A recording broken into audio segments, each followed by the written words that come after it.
The use of digital and social media in the African elections will come under the spotlight today. Well, this comes as a number of African countries will go to the polls this year. Independent Electoral Commission and other electoral bodies in the continent are part of this event. Kailihle Khumalo joins us now from Johannesburg.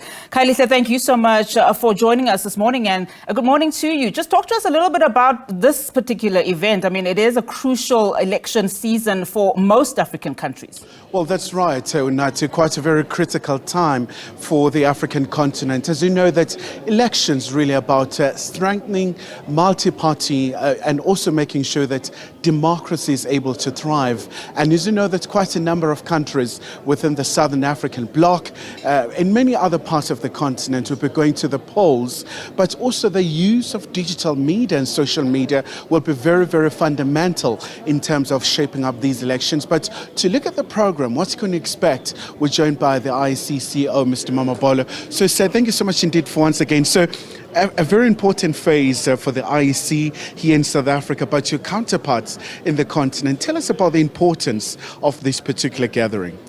Quite important because we're launching the principles and guidelines on the use of social media in elections, because as election management bodies, we've got to take advantage of the positive aspects of social media and ensure that we embrace them for voter education, we embrace them for engaging with the general voting public, but also deal with the negative effects. Unfortunately, when you deal with digital and social media, there are negative uses, which, if not addressed, can impair the credibility of the elections.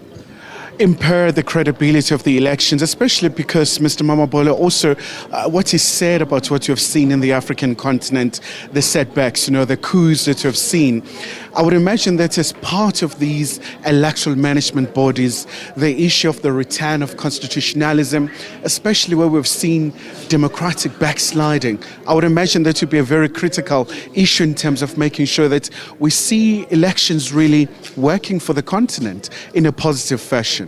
Indeed, which is why if you look at the text of the guidelines and the principles, they're predicated on normative frameworks, human rights approach, so that we don't take the easy options out of closing the internet, but rather putting systems and mechanisms in place to ensure that we deal with the disinformation and other negative effects of social media. So that's really what we're trying to do by launching these guidelines. The Deputy President of the country will be joining us. All right, we seem to have a problem with that video link. Of course, that was Kailihle Khumalo in conversation there with the IEC.